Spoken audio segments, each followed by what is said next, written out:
அதன் பின் இயேசு அலகையினால் சோதிக்கப்படுவதற்காக பாலை நிலத்திற்கு தூய ஆவியால் அழைத்துச் செல்லப்பட்டார்.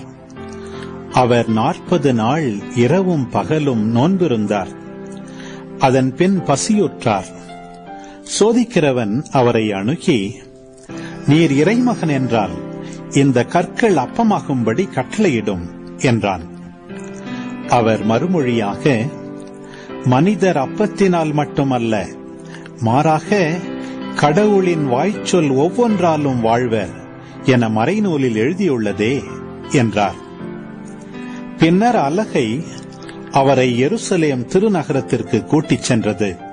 கோவிலின் உயர்ந்த பகுதியில் அவரை நிறுத்தி, நீர் இறைமகன் என்றால் கீழே குதியும், கடவுள் தம் தூதருக்கு உம்மை குறித்து கட்டளையிடுவார், உமது கால் கல்லில் மோதாதபடி அவர்கள் தங்கள் கைகளில் உம்மை தாங்கிக் கொள்வார்கள் என்று மறைநூலில் எழுதியுள்ளது என்று அலகை அவரிடம் சொன்னது. இயேசு அதனிடம், உன் கடவுளாகிய ஆண்டவரை சோதிக்க வேண்டாம் எனவும் எழுதியுள்ளதே என்று சொன்னார்.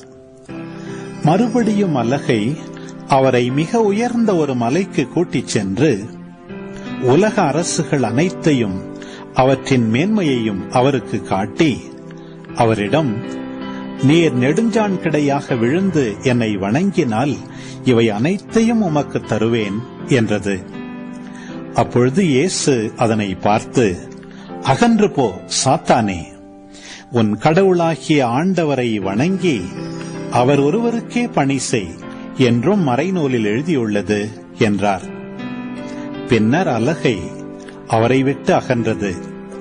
உடனே வானதூதர் வந்து அவருக்கு பணிவிடை செய்தனர்.